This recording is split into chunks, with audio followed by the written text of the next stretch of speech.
دوستان سلام. بازم سفرهای غیر منتظره من شروع شد. چمدونا رو جمع کردم، 2 چمدون و 1 کولو پشتی. دارم میرم ایران.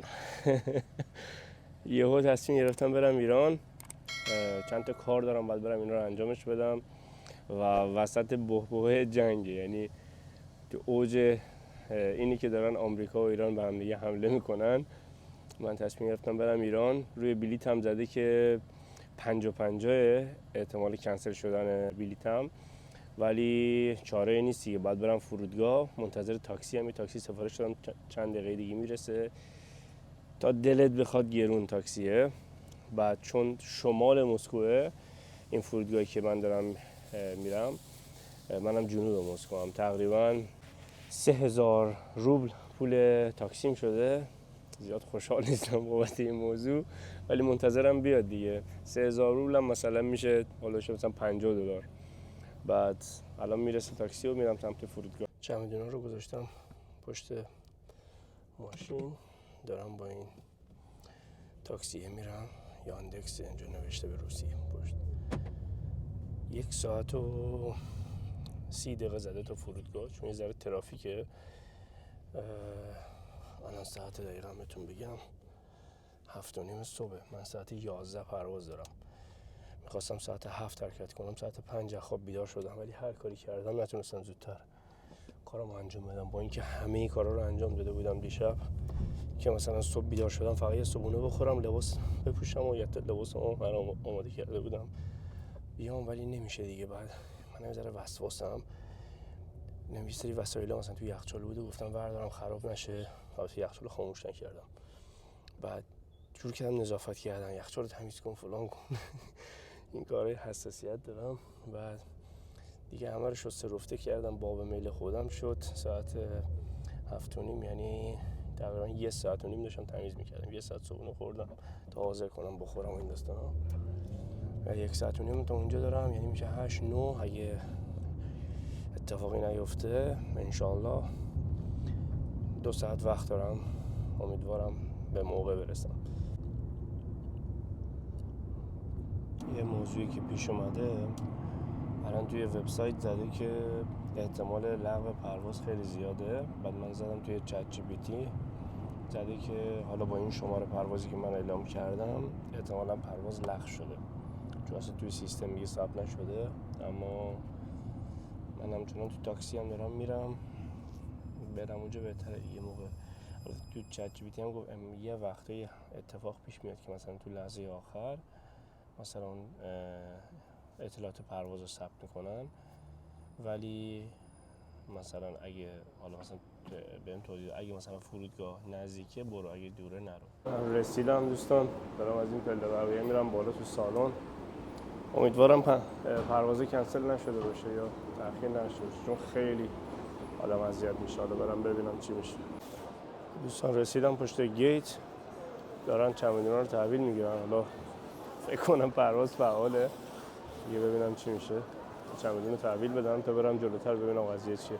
کارت پروازم رو گرفتم، بسیار خوشحالم که چیز نداره، یعنی پرواز فعاله. ولی یه موضوعی که هست، ممکنه حتی مثلا نیم ساعت قبل پروازم اتفاقاتی بیفته که پرواز کنسل شد.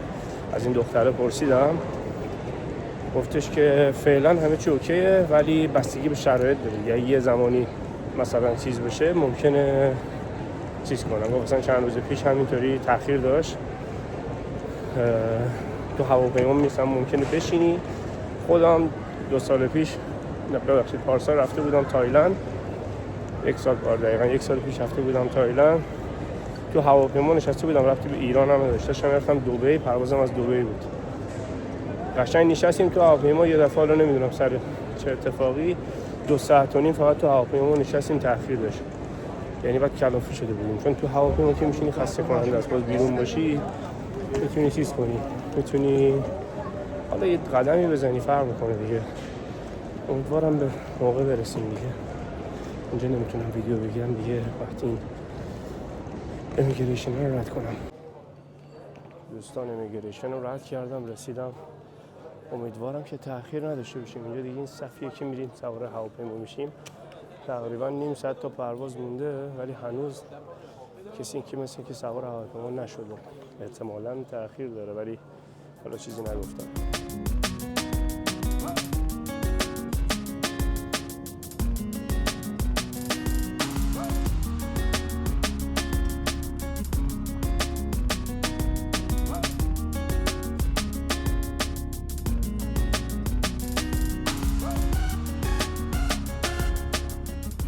من رسیدم خلاصه فرودگاه امامم. 2 ساعت تأخیر داشتیم. 1 ساعت تو فرودگاه تأخیر داشت. 1 ساعت هم نشستیم تو خود هواپیما تا راه بیفته. الان رسیدم، منتظر چمدونم اینجا. خیلی گرمه تهران، یعنی تا رسیدم تو فرودگاه، اون قسمتی که از هواپیما میای میخوای وارد سالن بشی، یه گرمای خورد تو کلم. گفتم وای اصلا معلوم نیست چند درجه است. هنوز اینترنت هیچی ندارم، باید سیم کارت ایرانی دارم یه اینترنت اینا بزنم و حالا خانواده‌ام زنگ زدن، خواهرم گفتش واسه اینترنت میفرستم بس کنم ببینم مثلا چند درجه است و چه جوریه. یه تاکسی بگیرم برم سمت خونه. ولی خیلی خسته شدیم یه ذره، خیلی چون طول کشید پرچم ایرانو.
الان تقریبا یه 6 روزی میشه که ایرانم، دیگه نمیتونستم ویدیو بگیرم.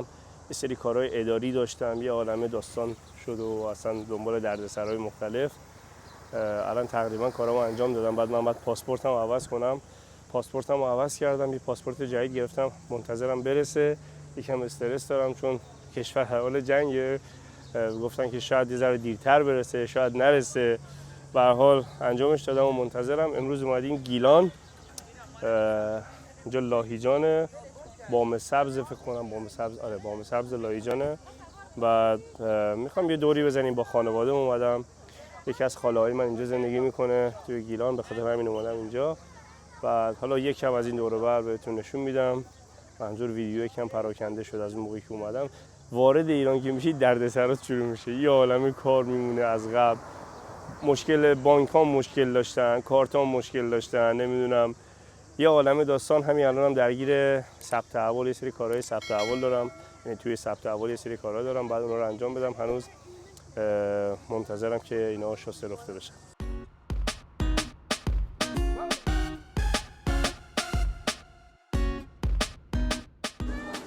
اینجا گیشه بلیت تلکابینه، از این چیزایی که سوار میشه تو این باکس ها میبرنتون.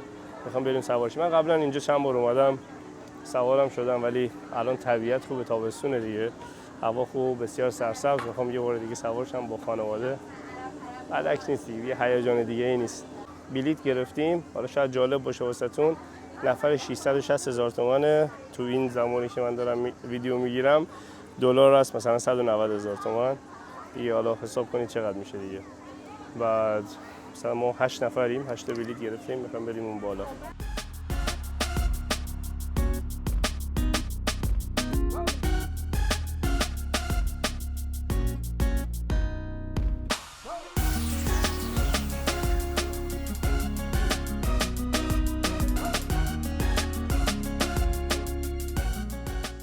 پایین که ببینید چند تا آدم هستن.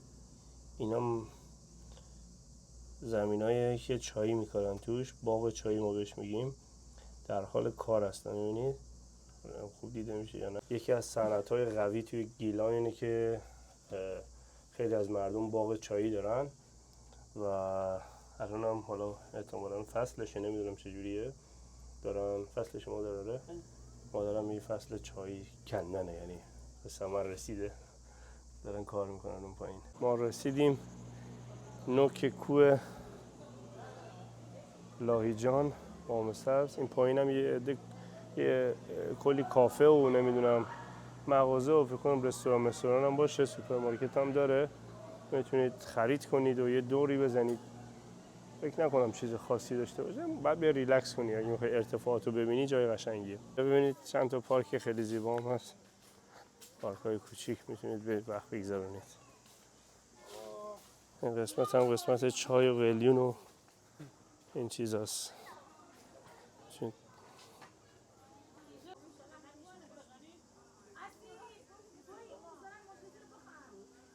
بردمتون به مزرعه چای که ما بهش اینجا میگیم باغ چایی، ما به این میگیم باغ، حالا میشه مزرعه هم بگی احتمالاً. ببینید اینا همش چاییه، کلا این کوه پر از چاییه، چاییایی که میخوری اکثرا بکنم اینجا میاد. تو این ارتفاع اینا هم چایی همش. میخوام تست چایی انجام بدم، واقعا بوی چایی نمیده. نمیدونم شاید این خشکاش نه اصلا بهت نگن این چاییه متوجه نمیشی. نمیدونم چجوری یارو اون طرفی که این برداشت چایی درست کرد اولین بار، جالب بود. امروز هم اومدم ساحل، گفتم یه خورده ساحل زیبای شهرمون رو به شما نشون بدم. ما توی مازندرانیم، شهر تونکابون یا خودمون مثلا میگیم شهرسوار، اسم قدیمیشه، حالا هر کی هر جور دوست داره صدا میکنه، مسئله‌ای هم نیست. اینم ساحل شهرمونه. این قسمتی که من هستم میگیم کریم آباد. این محله کریم آباده، یکی از محله‌های خوب منطقه ماست. امروز هم هوا خیلی خوبه، ساعت 9 صبح. اومدم یه آفتابی بگیرم و چون این چند روزی که اومدم واقعا الان میگم 8 روز اینجام، واقعا فرصت نداشتم. هر روز دنبال کارهای اداری بودم، اصلا فرصت هیچ کاری نداشتم و اصلا واسه همین کار اومده بودم ایران. یه سری کار بانکی داشتم، کار ثبت احوال داشتم، تعویض پاسپورت، نمیدونم 2-3 تا کار دیگه، یه سری عرضم به خدمتتون که واسه یه سند و نمیدونم این چیزا باید یه سری جابجایی‌ها انجام میشد. یه عالمه کار بود، همه رو انجام دادم تقریبا. یکی دو تا کار مونده هنوز، امیدوارم تو این چند روز آینده تمام شه. و اومدم یه تنهایی یه حالی واسه خودم بکنم کنار دریا. واقعا آب گرمه، بذار نشونتون بدم. آب خیلی گرمه،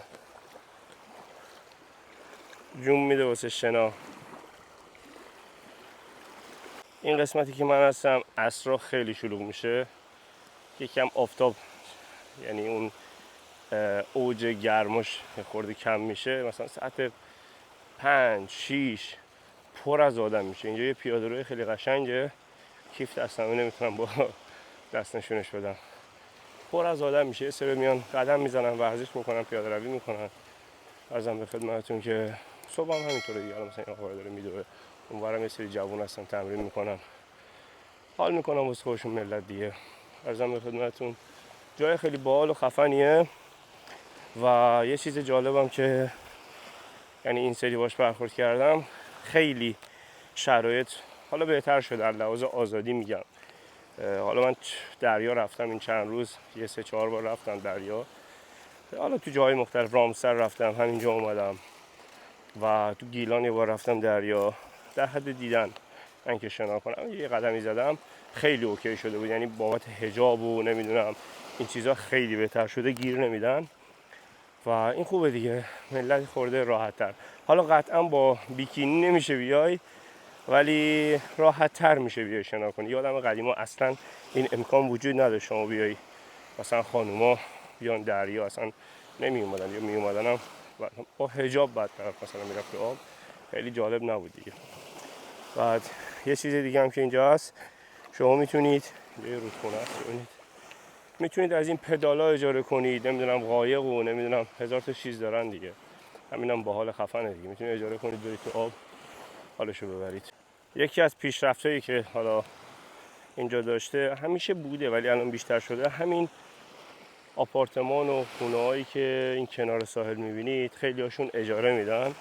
شما میتونید، حالا یه سریاشون که مثلا محلی هستند و زندگی میکنن میشه لوکالن، یعنی ساکنن، خیلی هاشون هم اجاره میدن چون رو به دریاست. این خوبه دیگه، این کلاس شهر و کلاس منطقه رو میبره بالا. به هر حال ممکنه توریستی بیاد، حالا حتما نه از خارج، از همین داخل میاد، مثلا 1000 کیلومتر از اون سر کشور 2000 کیلومتر میاد اینجا، دوست داره لب ساحل باشه میتونه اجاره کنه اینجا و لذتشو ببره دیگه. حالا قیمتشو نمیدونم چقدره، فکر کنم از این وبسایت‌های هست که میتونید چک کنید دیگه، مثلا قیمت حالا آپارتمان، ویلا یا نمیدونم چیه، هتل ساحلی اینا با ویوی دریا یا کوه مثلا چقدر قیمتش. فکر کنم حالا مثلا تو این زمانی که این ویدیو داره ضبط میشه 5 میلیون 6 میلیون 10 میلیون از این مبالغ باید شروع بشه بره به بالا دیگه. حالا بستگی به اون متراژ و کلاس و تمیزی و همه چیش داره، همه جا به همین صورته و جالبه دیگه. حالا ما خودمون که کنار ساحل میشینیم، این خونه مادرم نزدیک به ساحله، این کنار ساحله، ما نیازی نداریم چون بچه همینجایی مثلا دیگه، و ولی در کل واسه توریستا چیز جالبیه.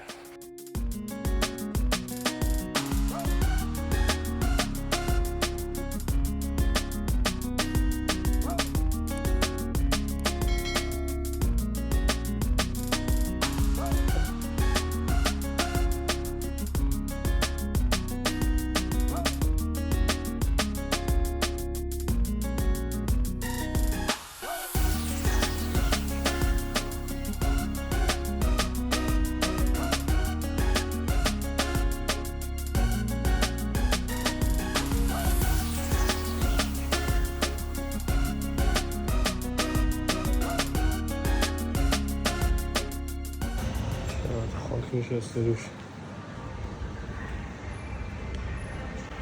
2 هفته نبودم یه عالمه خاک نشسته روش، بعد یه کارواش ببرم انشالله. 2 هفته که ایران بودم انقدر سوار پرشیا و پژو 206 اینا میشی، بعد یه دفعه میای سوار این ماشین میشی یه بود دک و پوزت عوض میشه. برم بشورمش، خیلی گند گرفته. اومدم خونه یه استراحت کردم، له بودم، یه 2 ساعت خوابیدم، تازه زدم بیرون رفتم یه عالم خرید کردم و یه روز از اون روزی از اون دیگه.